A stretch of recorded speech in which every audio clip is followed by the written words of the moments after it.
This is Keegan Shiflett, Chris Valentini, and James Polensky reading The Battle of the Snakes. Me, Keegan Shiflett, I'm the narrator and also the cameraman. Chris Valentini is the editor and James is the director. There was a man who was not kind to animals.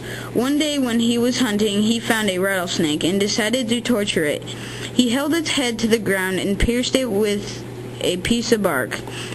Then, as it was caught there, he tortured it. "We shall fight," he said, and then burned the snake until it was dead. He thought this was a great jest, and so whenever he found a snake, he would do the same thing. One day, another man from his village was walking through the forest when he heard a strange sound. It was louder than the wind hissing through the tops of tall pine trees. He crept closer to see. There in a great clearing were many snakes. They were gathered for war council, and as he listened in fright, he heard them say, "We shall now fight with them. Dajjad has challenged us, and we shall go to war. In 4 days we shall go to their village and fight them." The man crept away and then ran as fast as he could to the village to tell them that he heard what he had heard and seen.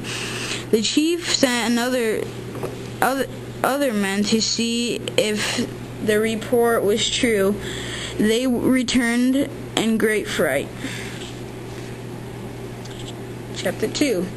"Ah," they said, "it is so. The snakes are all gathering to have a war."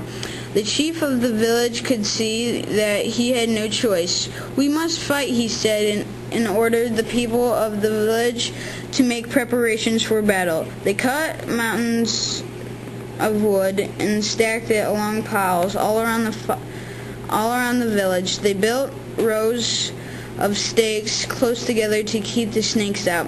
When the 4th day came, the chief ordered the piles of wood to be set on fire. Just as he did so, they heard a great noise, like a great wind in the trees. It was the noise of the snakes hissing as they came to the village to do battle. Usually the snakes will not go near a fire, but these snakes, determined to have their revenge, they went straight into the flames. Many of them died, but the living snakes crawled over the bodies of the dead ones and continued to move forward until they reached the second row of stakes. Once again, the chief ordered that the piles of wood in the second row of defense be set on fire, but snakes crawled straight into the flames, hissing their war songs. The living crawled over the bodies of the dead. It was a terrible sight. They reached the second row of stakes, and even though the people fought bravely, it was no use. The snakes were more numerous than fallen leaves.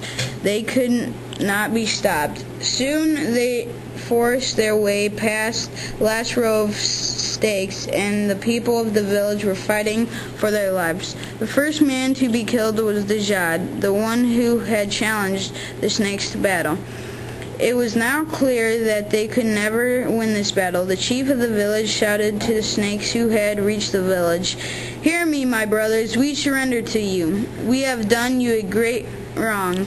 Have mercy on us." The snakes stopped where they were, and there was a great silence. The exhausted warriors looked at the great army of snakes and stared back at them. Then the earth trembled and cracked in front of the human beings. A great snake, a snake taller than the biggest pine tree, whose head was larger than a long house, lifted himself out of the hole in the earth. "Hear me," he said. "I am chief of all snakes. We shall go and leave you in peace if you will agree to do 2 things. The chief looked at the great snake and nodded his head. "We will agree, great chief," he said. "It is well," said the chief of snakes. "These are the 2 things. First, you must always treat my people with respect. Secondly, as long as the world stands, you will never name another man Dajjad." And so it was agreed, and so it was even today. This is Chris Valentini, James Polensky, and Keegan Shiflett.